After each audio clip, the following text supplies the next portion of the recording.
Greetings, fellow Pinot Noir aficionados. Tiki here. And PerGron. And folks, welcome to our somewhat slightly delayed by like a month 20th anniversary retrospective podcast for the great Alexander Payne motion picture Sideways. Yes. And PerGron, this is kind of also unofficially going to be a little bit of a East Coast versus West Coast. In this corner representing the West Coast is Tiki, and in this corner representing the East Coast with the holdovers is PerGron. Which Alexander Payne, Paul Giamatti movie is the best? We shall see. I don't want to get too into the holdovers with this, but I'm sure it'll come up. Oh, I'm sure. Especially with Paul's characters. Mm-hmm. All right. Yeah, we're basically the Tupac and the Biggie right now.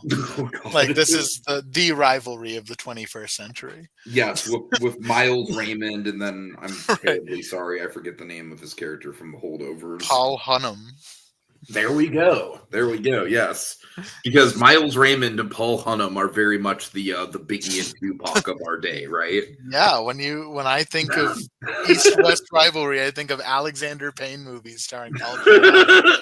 I think of Paul Giamatti like sipping his glass of fine wine in the styrofoam cup in the diner. He does actively drink and drive in both movies. This is true. Like, actively sip while driving. All right, so PerGron, before we start, I need to address something with you. Okay. You made me wait, buddy. I did. Here I am, I'm sitting with my entire fucking group of in-laws. Dragon, I swear to God, if I have to, I'm sorry, PerGron. PerGron, if I have to sit here and compare the chocolate cake or the vanilla cake one more time, where were you, man? Where the fuck were you? I actually did that so you could do the monologue. No, you didn't.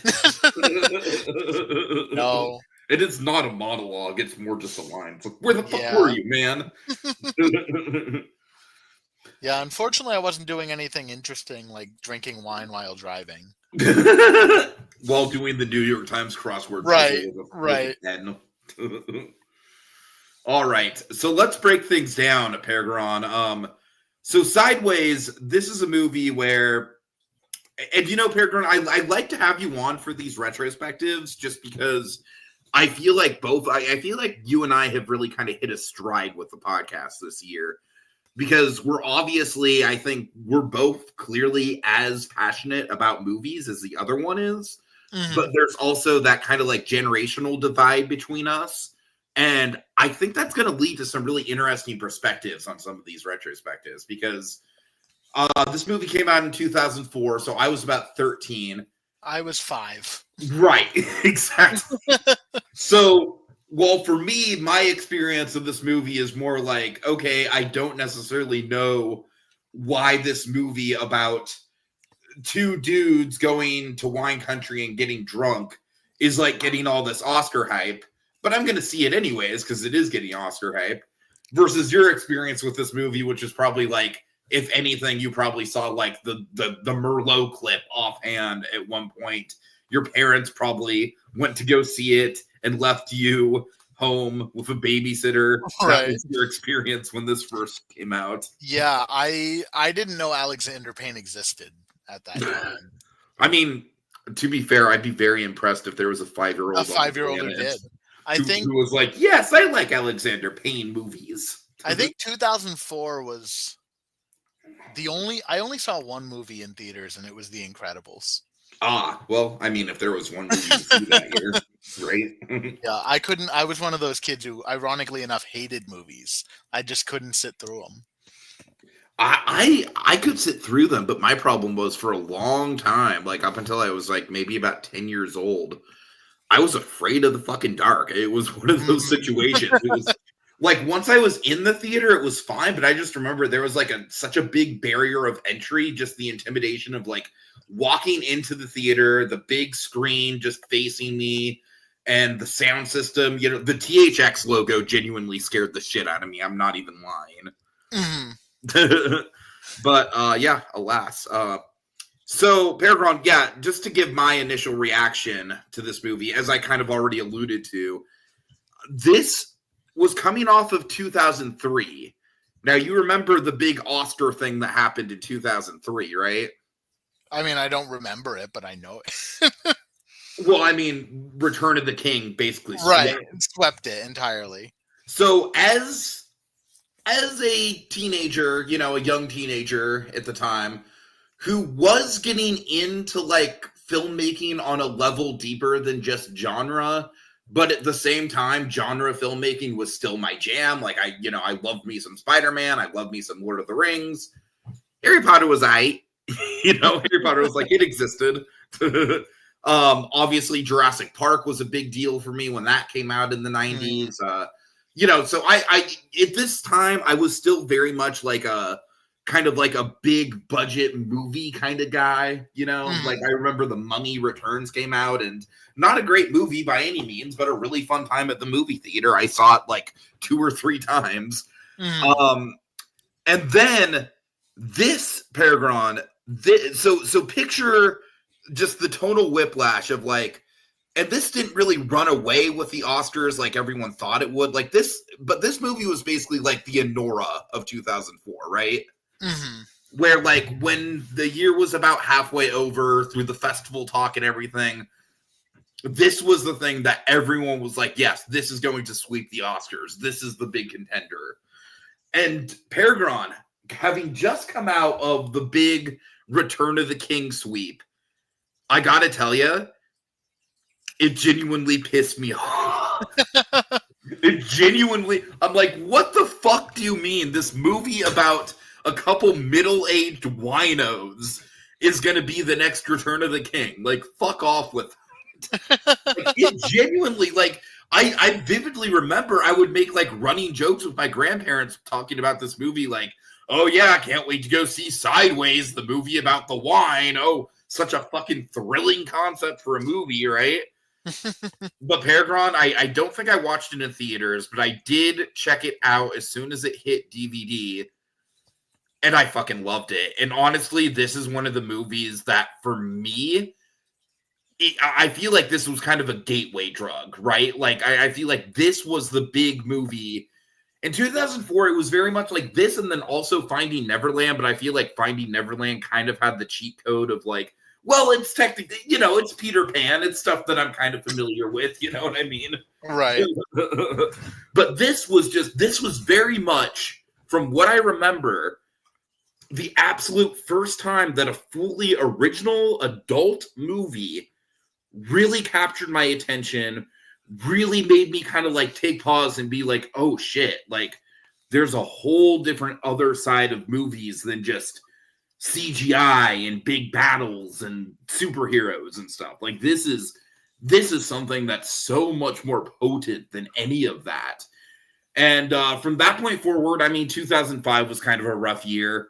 I mean, I'm not going to lie. At that point, I was very I do remember in 2005 actively wanting to see Brokeback Mountain in theaters, but also, given the time period and given the fact that I was still a teenager, I just actively did not want to ask my parents to go see the gay cowboy movie with me.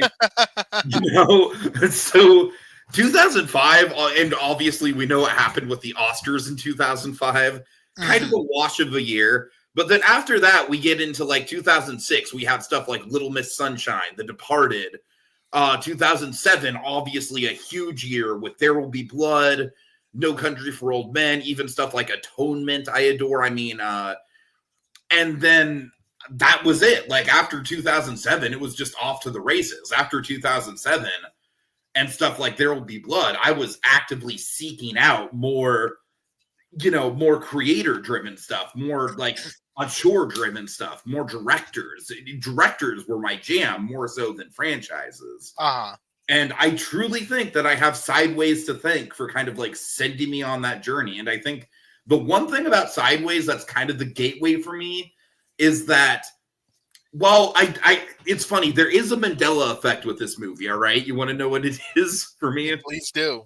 Okay. You remember how I would say this movie was like literally shot in my backyard?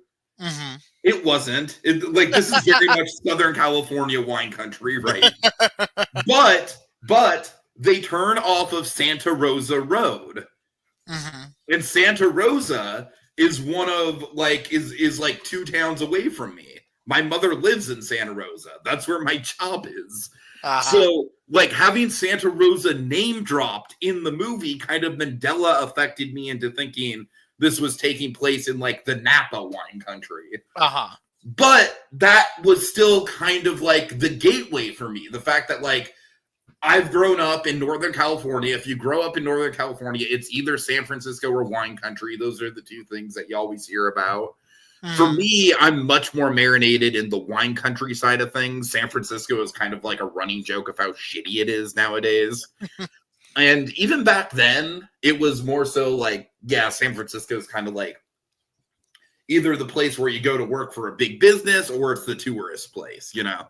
Wine country kind of had like the clout, the culture to it. And honestly, Petaluma for me is like, it's literally right in the middle between San Francisco and wine country. Like it's actually become a pretty popular like halfway spot in between the two for tourists. Anyways, so that was my gateway. That and just the plus the fact that I love a good road movie. I love a good vacation movie. And so that is really what got me kind of like, you know, fully wrapped up into this movie early on. The structure of the days of the vacation, just the palatable frustration. I got to tell you, PerGron, like, as someone who is very anal about vacation planning, the middle part of this movie drives me fucking crazy in the best way possible. It is literally like nails on a chalkboard, but in the most effective, like, intentional way for me. And yeah, it just really blew the door wide open for me. PerGron, I'm assuming you're not as passionate about this movie as I am, but that's okay. I am not. I do want to do a really quick aside because I have something kind of relevant. I think it's really interesting that this was kind of your gateway into film, being set kind of around where you're from, because my gateway to film came almost a little over a decade later in 2015. So I was 16 at the time when Spotlight came out, which is in Boston, which is right at my time. So I think it's kind of interesting that both of us got into movie based on an adult movie in our teens set adjacent to where we're from. That were big Oscar contenders. I do think that's an interesting parallel. All right, but generally speaking, what is your like when do you remember hearing about this movie? What was your reaction when you first saw it? How do you feel about it now?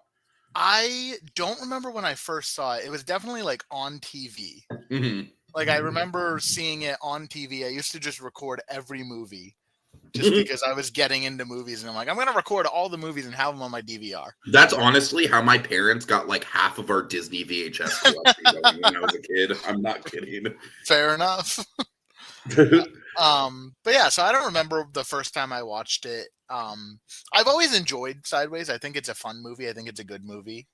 I love Alexander Payne, so he doesn't have many bad movies. He does have one. But yeah, I mean, I don't have like this love and attachment for it that you clearly do. My love and attachment is the Holdovers, of course. But and the Holdovers, I feel the same way. Like I really like it. I like it was probably I think number 3 of the year for me last year. But yeah, I definitely don't adore it and attach myself to it the same way that you do. Right. Yeah, that's kind of how this would probably be if I looked at. I mean, I haven't looked at 2004. At all, but it would probably be in the top 10. Like I really do like it, but it's not. I don't have that like attachment to it because it came out. I was so young, and it just didn't make that impact as much as I do enjoy it. The alcoholic friend road movie that I watched growing up was The Hangover. So, oh my god. All right. Okay, well, yeah, you already kind of mentioned some of the eccentricities with this movie, but let's just jump right in, get into the leads, because I think this is obviously a very character-focused movie. So let's break down our wayward protagonist, Mr. Miles Raymond. And I don't know, PerGron. I think, like, as fun as the Paul character is in The Holdovers, and don't get me wrong, he does have a lot of layers to him. Paul Giamatti in this movie, like, I don't want to, like, compare, because they're both great performances. Don't get me wrong. I'm not trying to say that, like, one is significantly better than the other or anything, but, like, I just think that Paul Giamatti in this movie just has such a palatable energy to him. And it's really one of those things where you can just feel his frustration at the trip going wrong, his life going wrong, this is a guy where it's like he is just literally having, like, the dominoes of his life kind of fall down around him through the course of this movie. And he's just, I don't know. I just feel like it's such a strong portrayal of essentially a guy who's going through a midlife crisis. And then obviously you've got Jack, who is very obviously going through a midlife crisis, but just in an almost exact opposite kind of way from Miles. Mm-hmm. And I love that kind of push and pull that there's just so much there as far as, like, the chemistry goes. It's just delicious. Yeah, I mean, I just, like, in general, I love Paul Giamatti. So this felt like the most Paul Giamatti movie. It's like, this is a Paul Giamatti role, is kind of how I felt about it.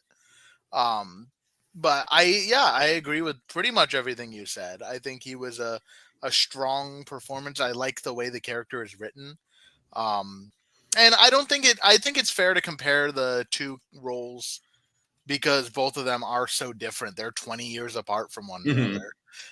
So, like, you go from a middle-aged dude whose life is falling apart to a older dude whose life never really began. So I think they're different enough that, like, yeah, we can't really compare them, but I think they're both palatable in the same way. Like, I could see that this character becoming that character in a way, like a Pokemon evolution type of Totally. Like, the Paul Giamatti evolution is sideways to Holdovers.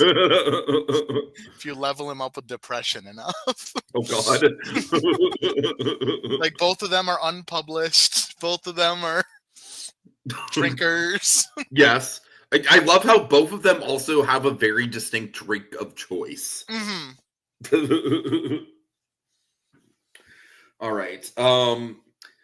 Yeah, so let's talk about just the structure and the format of the movie, because I got to tell you that road trip element, one of the things I really love, and I kind of mentioned it earlier, is just the fact that, like, we get, like, pretty much right at the beginning, like, there is some stuff I want to talk about with the stopover at his mother's house too. There's some pretty pivotal character stuff that happens there, but I'm talking specifically, like, the diner the next day after the mother's house, where, like, Miles is just going over the plan, and it's like, all right, every day we're gonna drink some great wine, we're gonna play some golf, we're gonna eat some really great food. And honestly, PerGron, as a viewer, I'm kicking back and I'm like, you know what? Oh shit. No.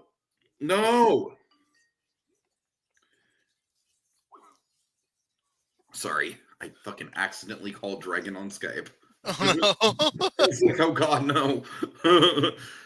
Anyways, so honestly, I knew, like, going into this movie, the whole, like, one of the big scenes that I knew about the you're getting married on Saturday scene. Mm-hmm. I knew about the please help me, Miles. You got to help me, Miles. Without Christine, I'm nothing. Like, I knew about that. Those were, like, the two big sort of Oscar scenes that had been floating around. So, like, obviously I knew that shit was going to go wrong on this trip, but it's one of those, it's kind of like Jurassic Park, where Dragon and I have had this with Jurassic Park, where it's like, obviously part of the fun of Jurassic Park is the fact that shit goes wrong. Mm-hmm. But wouldn't it also be fun to just have a movie where you're just exploring the theme park for 2 hours, right? And just going on all the attractions and just getting the whole tour, right? Just no, I feel that. And that's kind of how I feel with Sideways. Like, there is a version of this movie where these two guys just have a really awesome week, drinking some good wine, having some great food, having some great times, and nothing fucking, Right. And honestly, every time I watch this movie, it kind of lulls me into that false sense of security that that's actually what's going to happen. Maybe this time. Exactly. Right.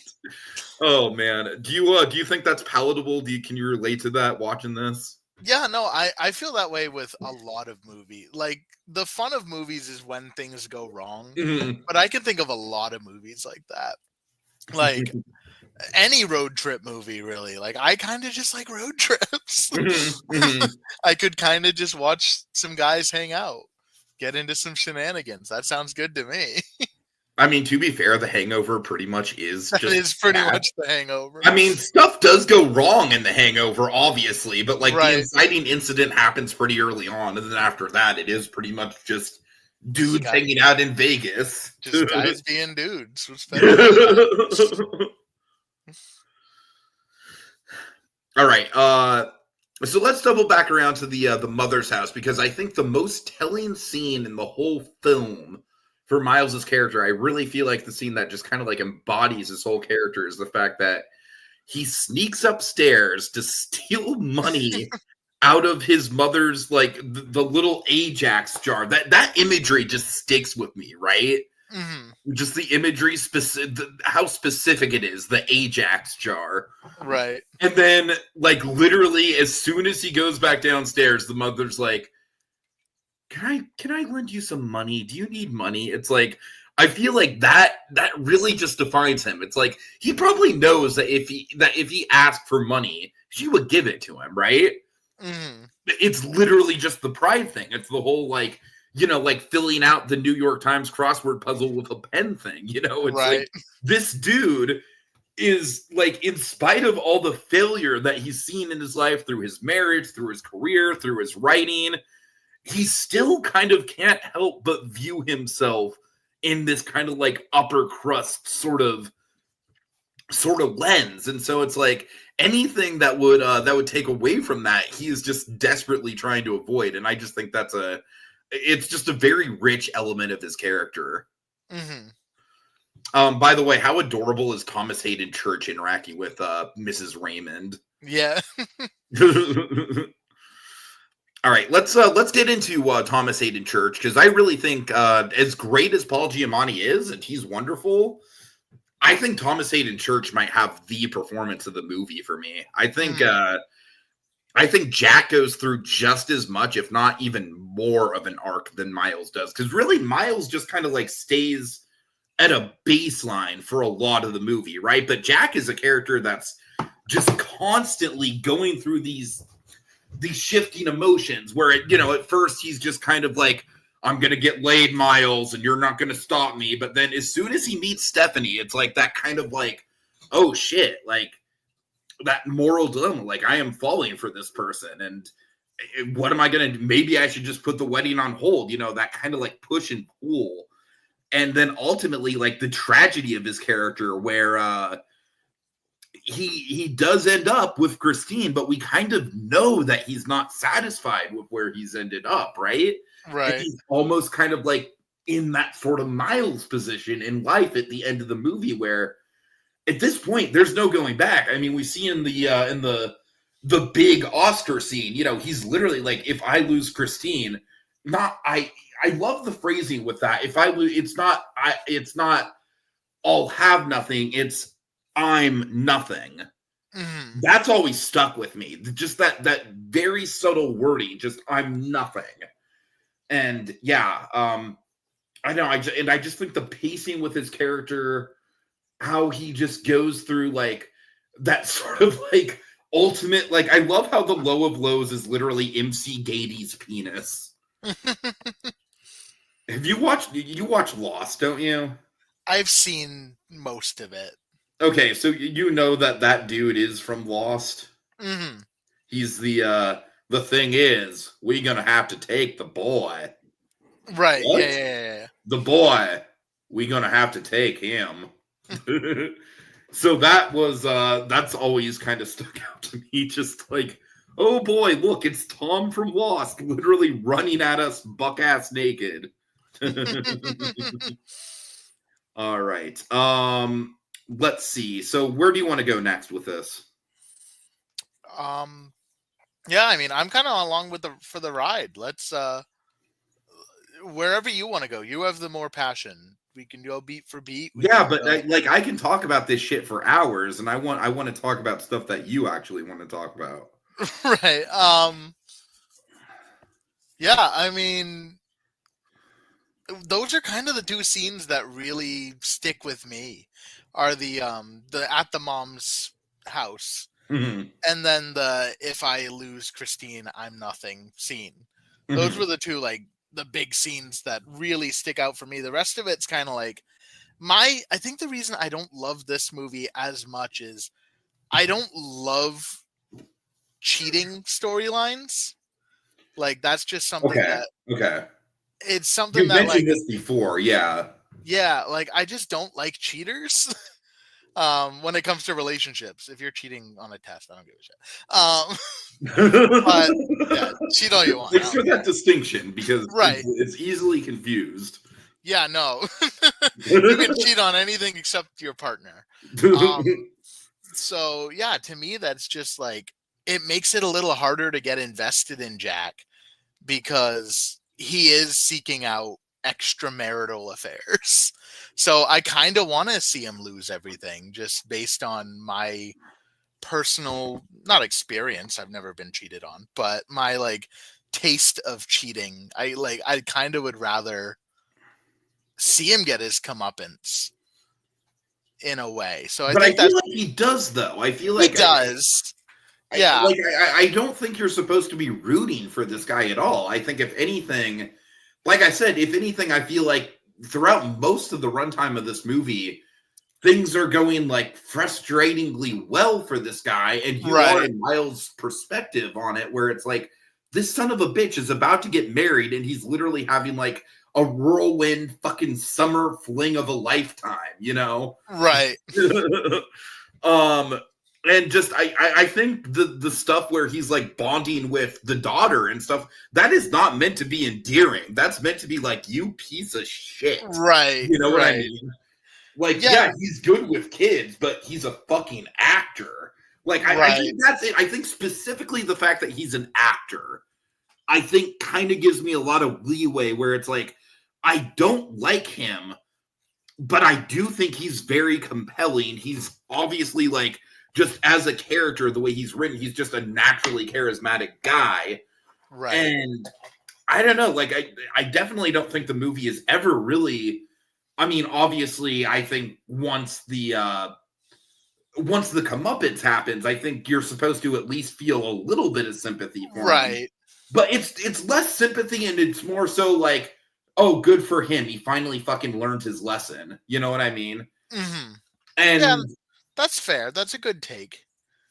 and just the fact that he does end up in this, I do think it's not a happy ending for him, but it's kind of a happy ending for the audience where it's like he is with this nag of a wife, but it's like not being in a fulfilling marriage is absolutely what this fucker deserves after all the stuff he's pulled, you know? Mm-hmm. All right.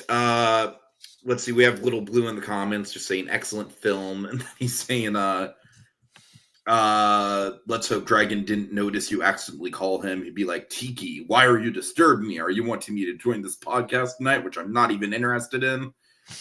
I don't know. I don't think Dragon like hates this movie by any means. I just think you were the one that was more obvious to bring on for it. Right. Yeah, I would love to hear Dragon's take on this movie in the comments, Dragon. I know you're watching. No, he's not. No, he's definitely not.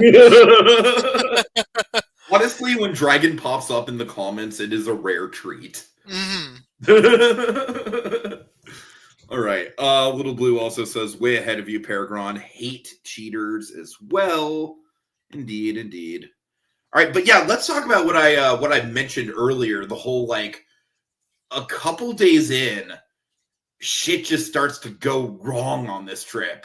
Mm-hmm. And you feel that palatable sense of anyone who's been on a trip where it's like you have this whole idea of what the trip's going to be mapped out in your head, and it is just not going the way.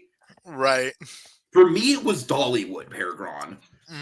Because if I were to do that Dollywood trip over again, I would say to hell with literally anything in the area that isn't Dollywood.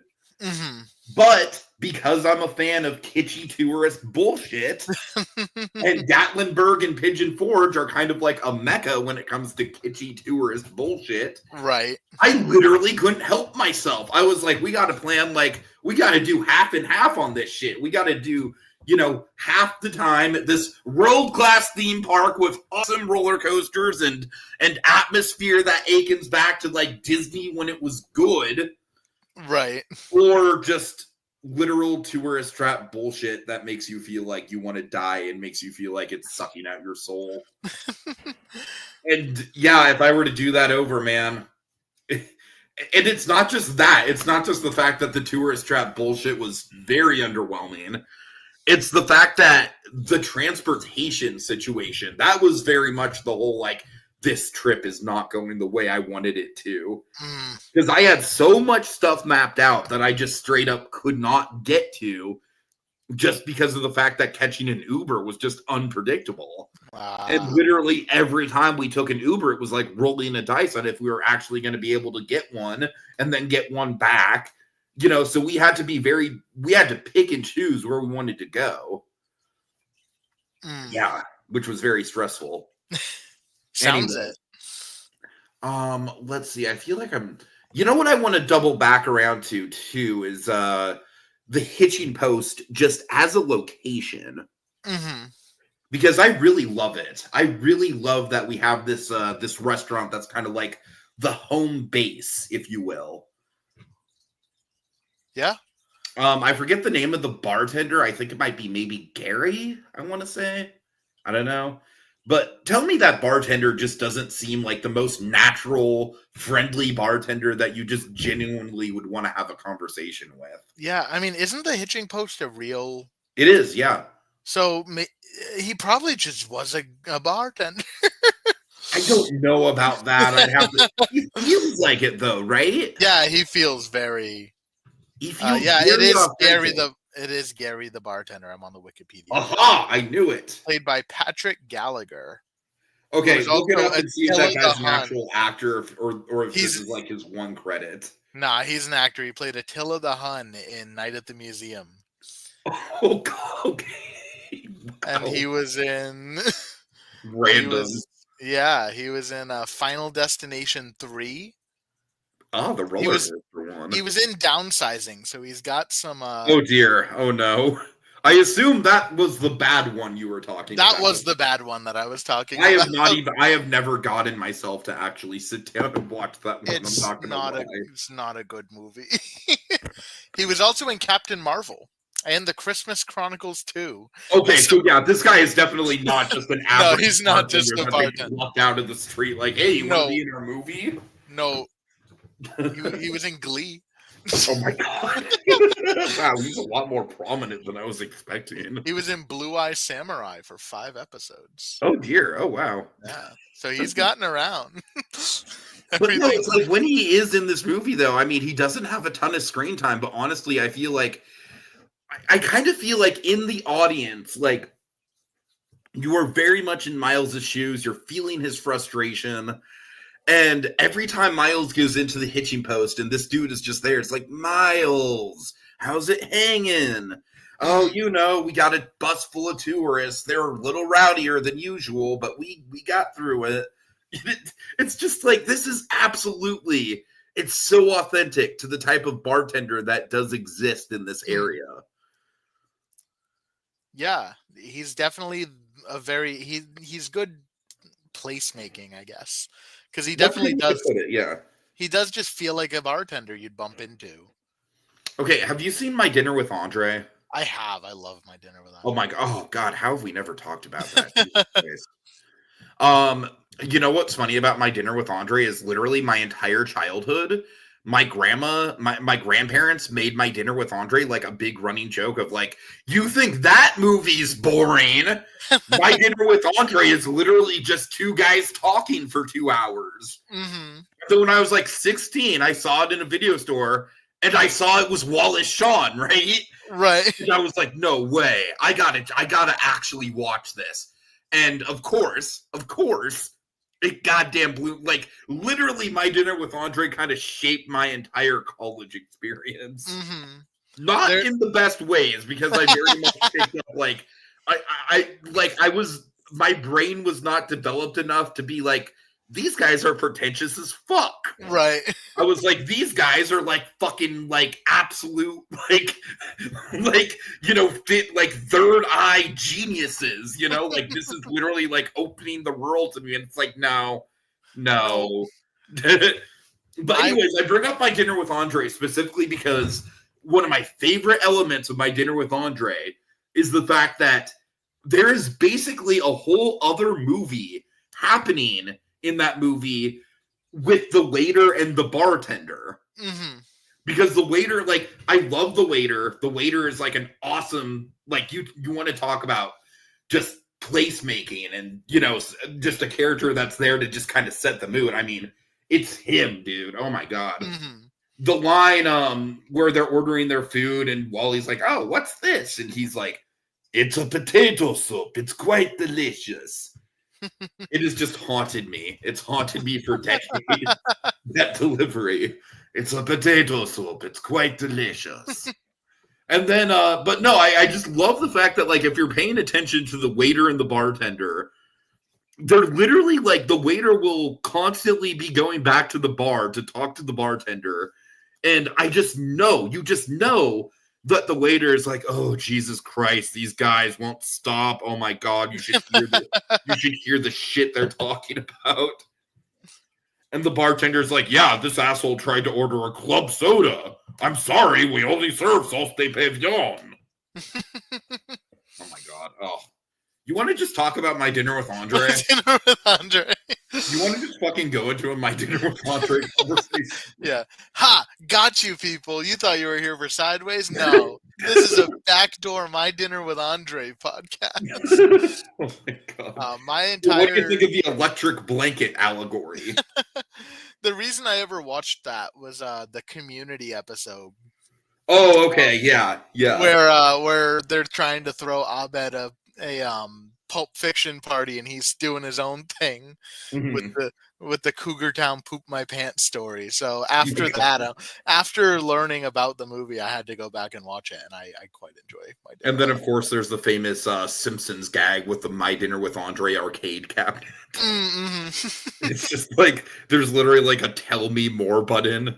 Mm-hmm. Tell me more. You know what's great about My Dinner with Andre? Just really quick, just the fact that that whole movie does legitimately have a 3-act structure to it, just through the course of a conversation, just through how the main characters start opening up and interacting with each other. It's a goddamn brilliant piece of filmmaking. Anyways, so yeah, I know that My Dinner with Andre was a big inspiration on Noah Baumbach. Mm-hmm. But I got to assume it was a big inspiration on Alexander Payne as well, right? It has to be. It's got to be.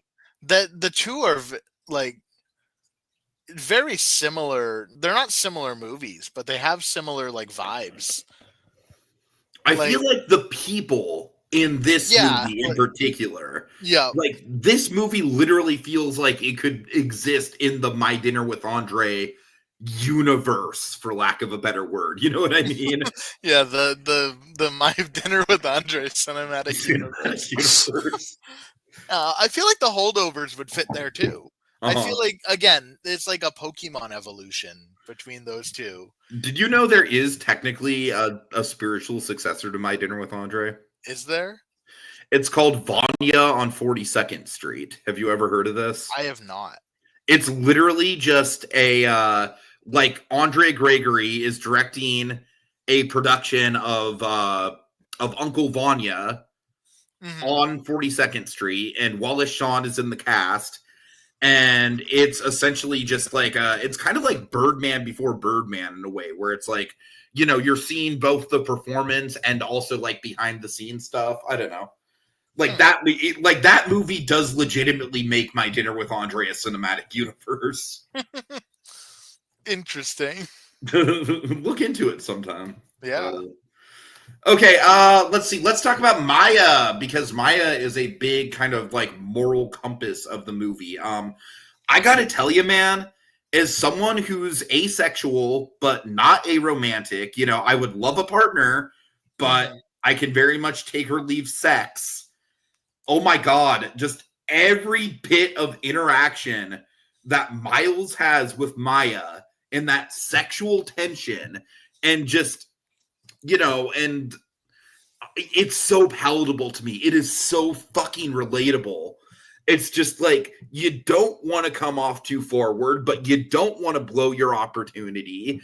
And with Miles, I get the picture that, like, unless he is like 100% sure that this is what this woman wants, it's not that he's like morally against sex or anything, and it's not that he wouldn't find it enjoyable, but he respects her too much to just have a fleeting one night stand with her, right?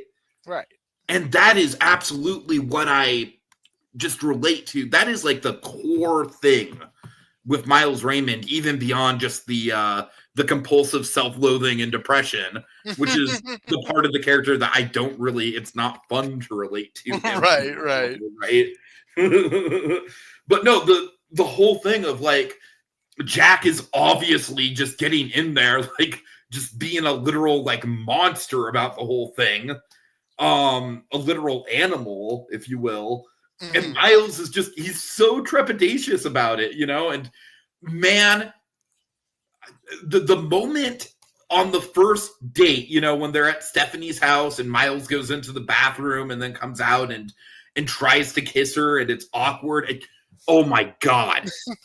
I have been there, and it is literally the most, like, you literally feel like you want to die. Because it's like the whole evening you're like building up to that, and for it to not land. Right. Oh God. But at the same time, it's like the woman still clearly likes him, right? If she didn't, she wouldn't go out of her way to ask to read the book, you know? Right.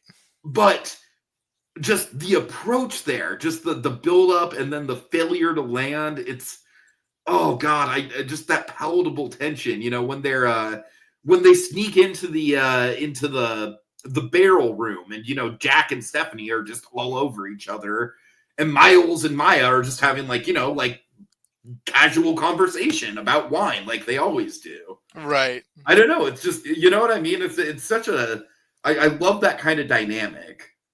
Yeah, I think in a way a lot of, especially men, but I'm sure people in general, will relate to one of these two characters. Oh yeah, definitely. I feel like both are very relatable to a particular type of person. And I don't feel like there's a lot of overlap. All right. Let's see. Just really quickly, like, we always go on and on about food animation, but this movie just genuinely has some of the most delicious looking food in movies, just period. This movie always makes me hungry. Yeah, I ended up eating while rewatching. And it wasn't nearly as good as the food looked on the screen either. Right. I had lo mein takeout. It was good. Don't get me wrong. I love lo mein, but it was not as good as the movie's food looked. And again, with that initial setup for the for the road trip, it's like, I just want to see them going around and touring restaurants. Is that too much to ask for? Yeah, I want to see him go try wine. I don't even like wine, but that sounds like a good time. And then the one scene we get with the wine, dude's drinking spit, and that's nasty. Oh my God. I love the punchline of that scene of that scene of like, are you chewing gum? Okay, there's so much stuff about the wine in general. So let's get into that. Let's get into how wine is a character in the movie. So first of all, PerGron, Mm-hmm. we're about 45 minutes into this movie, into this podcast, and I think I would be remiss if I would just remind you that if anyone's drinking Merlot, I am leaving. I am not drinking any fucking Merlot.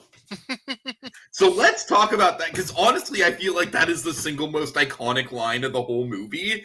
And it's a line that's so iconic that it literally like sent shockwaves through the actual wine industry.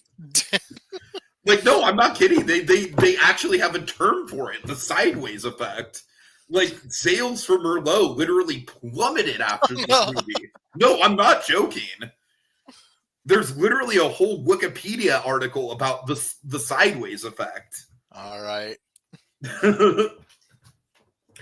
So, what do you think of the Pinot Noir stuff? The fact that Pinot in particular becomes like a character in the movie. Yeah, I mean, I know nothing about wine, like at all. I mean, I live in wine country, and I'm kind of on the same boat. I just don't like alcohol in general. Right. I went to a winery in Vermont, and everyone was like swishing their wine, and I'm like, I'd rather just drink all of it in one gulp and get it. So I'm not a wine person, but yeah, I definitely think I've met winos. No, that feels like not the word. I've met wine connoisseurs. Yeah. And they're their own particular breed. And they do make wine feel like a character in their lives. So I thought it was captured very well because I know these people and they're eccentric. I mean, it's almost like any sort of hyperfixation, right? Where it's Right. like with you and I, it's like we can wax poetic about certain movies or even just the movie theater experience, you know? For me, it's that moment. I don't care if it's like if I were to walk in tonight and go see fucking Red One, right? I'm still gonna have that moment where after the trailers roll and the studio and the movie theater logo is playing and those lights dim, that dimming of the lights moment, I goosebumps every fucking time. Honestly, it doesn't matter. It doesn't matter what theater I'm in. It doesn't matter how shitty of a movie I'm seeing. When Nicole Kidman comes up and talks about In This Place. Okay, first of all, I don't have an AMC, and I'm glad I don't have an AMC because my God, the amount of trailers they play are just fucking brutal. Oh, Regal's the same. You know what? I actually have a really funny story about that. Just another side tangent. Here we go. We're going sideways here.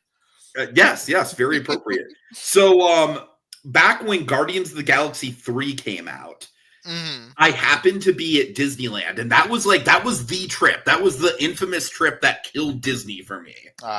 Like, that was the trip where I'm like, this sucks.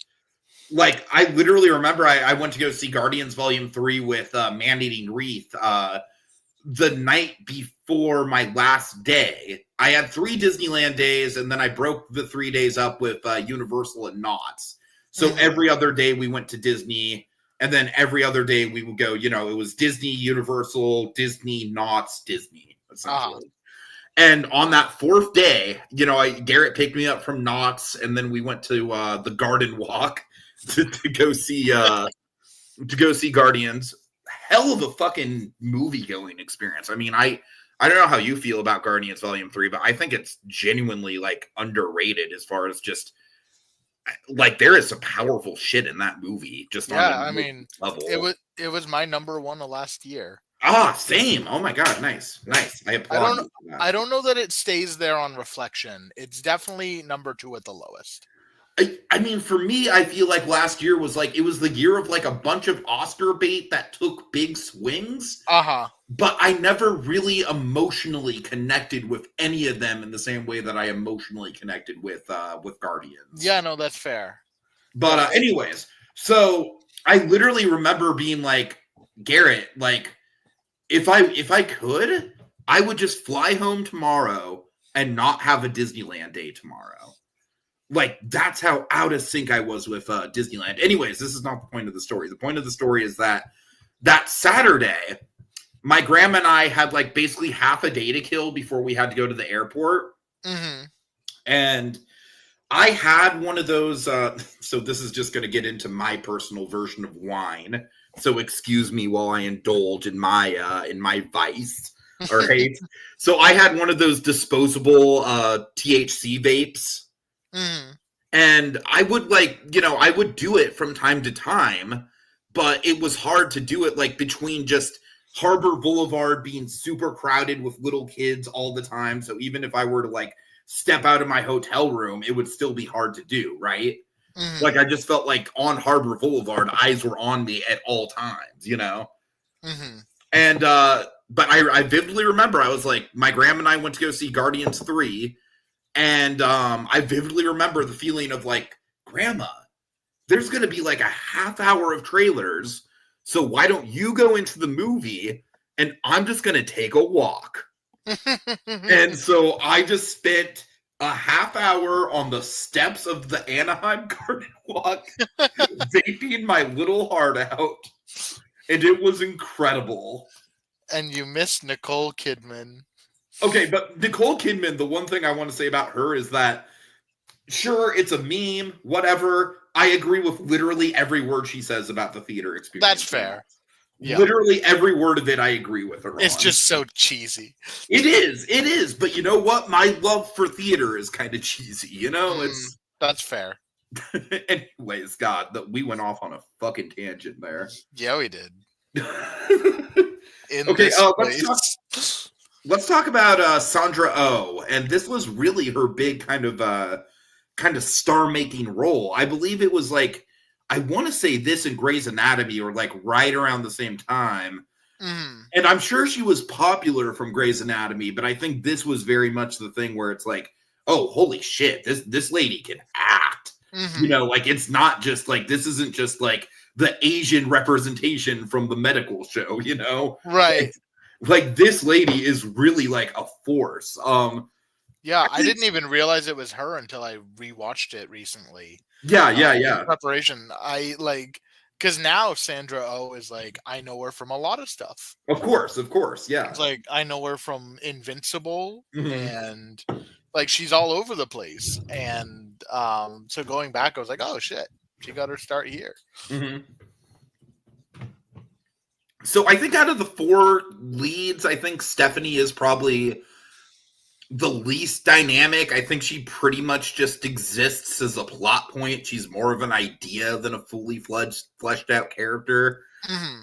I do like that there's certain details about her, like that really pathetic friend who she goes to with at the bowling alley, you know, and the fact that she's a single mom.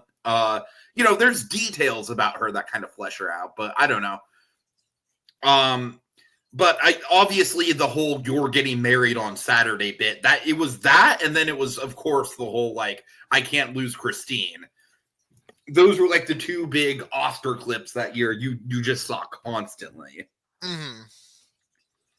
Anything to say about her, just as far as like the character goes?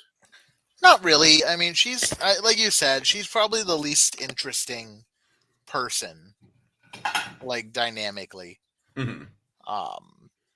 Yeah, I mean, she's probably my least favorite character to talk about. Not my least favorite character, because fuck Jack, but definitely the least interesting to talk about. Sure. All right, let's see. Oh, one moment that I want to mention that is just, once again, just super relatable. I feel like every time I'm on vacation, I have at least one moment that's exactly this. Is just Miles falling asleep at the hotel watching the Golf Channel. I mean, isn't that just super relatable, though? Yeah, no, if I put on the Golf Channel, I'd fall asleep, too. No, I'm just saying, like, no, here's my thing with that, though. Here's my thing, is that obviously, yes, the Golf Channel was a sleeping aid. But I'm not lying when I say that I think seeing that at the age that I did, which was basically, like, right when my parents were like, fuck it, we don't care how late you stay up. You can stay up however late you want. You know, like, getting a good night's sleep is kind of your responsibility now. Right. And after that burden was lifted, you know, after the whole thing of, you know, like, oh, lights out at 11, no TV. it was literally like, and it's still to this day almost impossible for me to fall asleep without watching something. Preferably something that's a little on the boring side. Right. So, like, I really do contribute this very small moment that's not really a big plot point or anything. It's honestly kind of more of just a transitional passing of time moment than anything else. It's funny how that even kind of shaped my life even now, right? Let's see. Another moment like that is I guess you would call it a montage where Jack and Miles are driving around the wineries on I think it's their first full day. And the little hand wave that Jack gives out the window, you know what I'm talking about? That I do that. I do that on car rides. I have adopted that. Just the up and down kind of wave motion. So there are elements of this movie. When I'm in self-loathing mode, I will very much call myself a piece of excrement on the side of a skyscraper. Like, that is like a go-to insult for me. Oh God, yeah, so many things about this movie that I still. And here's the thing: yesterday, I actually had a movie night where I screened La La Land and Punch Drunk Love, two of my at the time all-time favorites. I can tell you right now, watching La La Land, it was almost tragic. I was like, this is not holding up like I remember it. Oh no. Fuck. Like, even like Another Day of Sun, I'm like, this just looks cheesy, dude. Like, yeah, it's a good production, but just the whole idea of this is cheesy. And oh God, these characters. Fuck. I still love the ending of that movie, but man, that movie drags. I mean, and compare that movie to Whiplash, a movie that just has just such a ridiculous level of forward momentum behind it, right? And it's not even close. It's like night and day. You can't even compare the two. Yeah, I mean, yeah, Whiplash is. I don't think you can compare much to Whiplash, though. To be fair, Whiplash is just forward motion from start to finish. Whiplash is my number one movie of the 2010s, just hands down.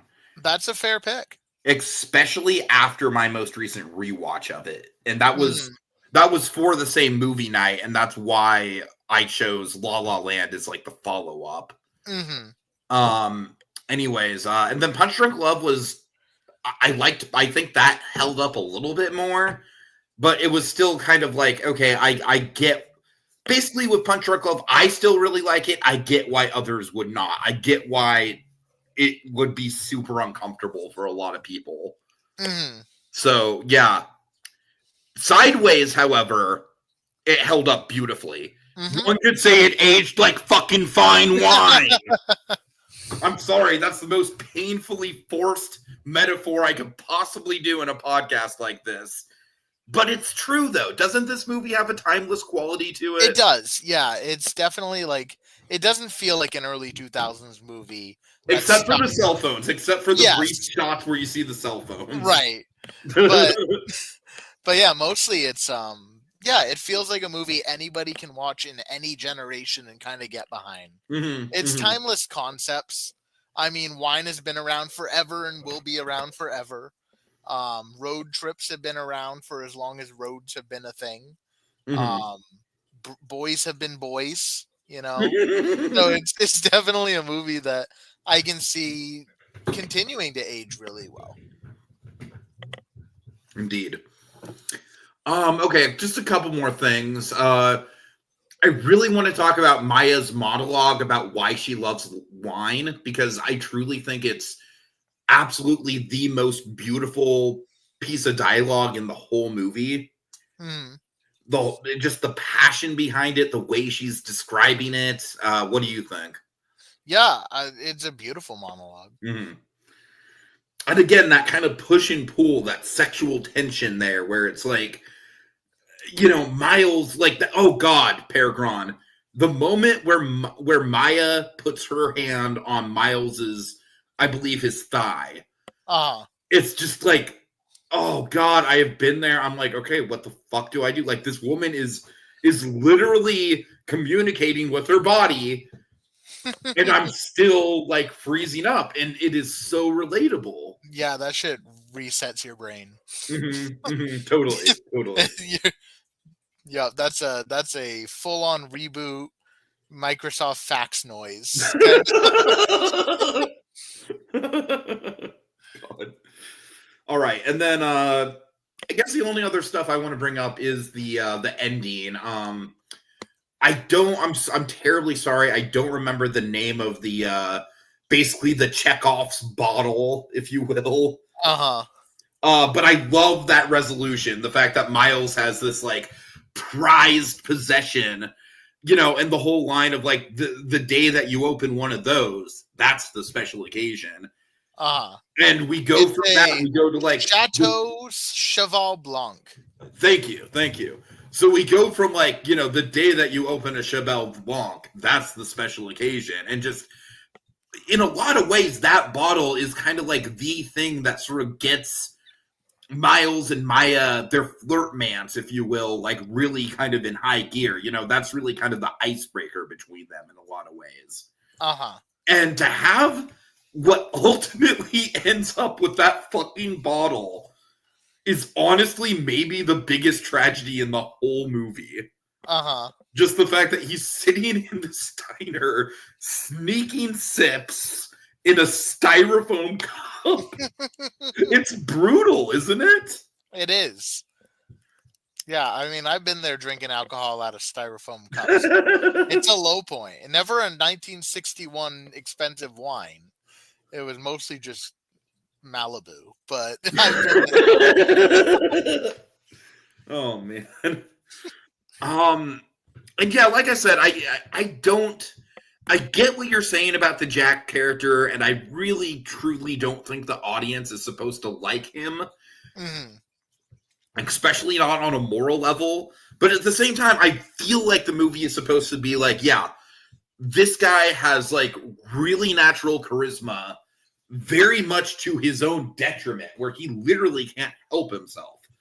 Like the Cammy situation is a perfect example of not being able to help himself, Right. Oh God, speaking of which, I would be remiss if I didn't bring up the whole you understand food and movies and literature and wine, but you don't understand my plight. That is up there with some of the most iconic lines. It's not that it's a sympathetic line. It's just a very quotable line. Right, yeah. You don't understand my plight. Oh, God. Which, again, of course. Now, what do you think of the... because the MC Gainey's penis is literally like the climax of the whole movie. What do you think of the, just Miles literally like going above and beyond for Jack to get the wallet back, to get the rings back, to help his friend out in a time of need, even though Jack, by all intents and purposes, is a pretty unforgivably shitty human being, and he's proved himself to be that. Like, what do you make of that? I feel like it's kind of a commentary on like the value that people hold on friendships that might become toxic over time, but you still kind of need to hold on to that. Yeah, I've definitely had friends where they're shitty people. And I've had to do them a solid. I think that's a pretty relatable thing where even if they're not like, let's face it, we've all been chased out onto the street by a hulking naked trucker man. Right, it's happened to me like 4 times this week. Yeah, I mean, I don't think I'd go that far as to go into that man's house specifically. I do love how Miles is just very logically like, you lost it at a restaurant. You left it at a restaurant, Right. Which very logically it's.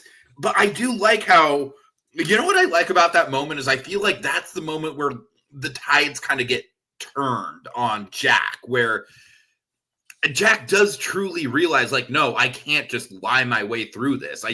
That will not work. I need to.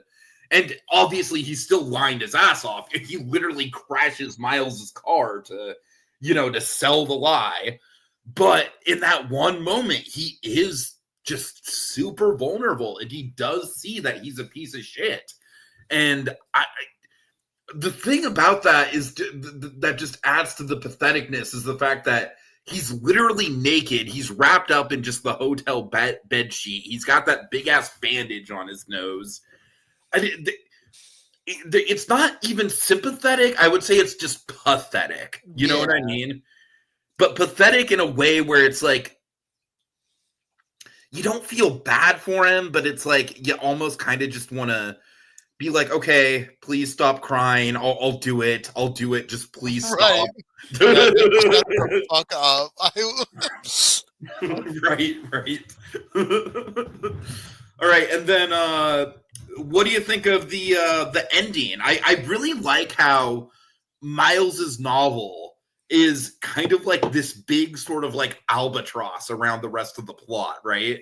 Mm-hmm. Where, of course, his novel getting rejected is kind of like the big sort of like hanging plot point, and then that leads to the big freak out of the movie where he's dunking the spit wine all over himself. And, right.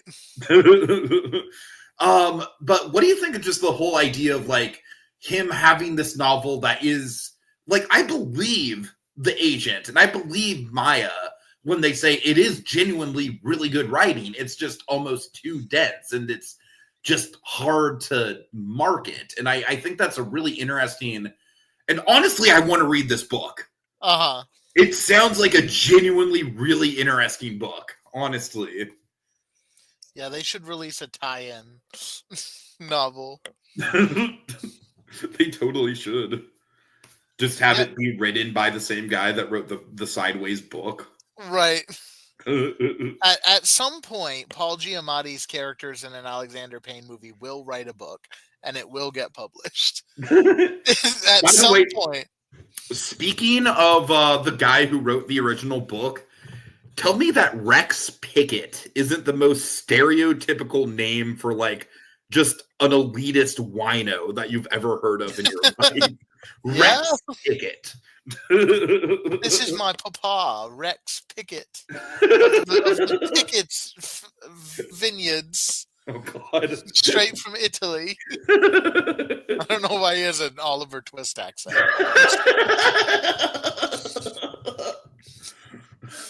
I honestly picture him more of like a New England accent, like, yes, I like my fine wine. Oh yeah. Well, that sounds like mafia in the 1920s, less than in New England, but all right. You know what? I'm doing a voice that's like it's literally like an SNL. It's like a character. I've heard people from Connecticut that do sound kind of like that, so I'll give it to you. But Connecticut's barely. Oh yeah, gonna go see an independent movie. Yeah, we don't go to Starbucks. The only one who counts New England or Connecticut as New England is Connecticut. We all don't. So I'm basically doing a Connecticut accent. Kinda, it's kind of Connecticut-y. All right. Yeah. And I'm making fun of a guy from Maine in my real life when I'm doing this voice. An ex-boyfriend of my mom, specifically. Yes. I live in Maine, and I've not met a man that sounds like that, but yeah, you got a Dr. Pepper can that I can use as an ashtray. I didn't realize Mainers sounded like the weasels in Who Framed Roger Rabbit. You know what's really fucked up about that voice? What's that? We literally have like a Muppet Babies equivalent of it. Oh no! Yeah, I'm young Peter. I'm gonna go to the post office. I'm gonna go get myself some Starbucks and smoke some Marlboro cigarettes. That's the Muppet Babies. Yeah, that's it's just young Peter. I want to see That Muppets Baby episode where he's gonna go smoke Marlboro. Like the regular version is just Peter, and yes, I realize the irony that his name is Peter and he's a New England guy, Peter Griffin. I realize this.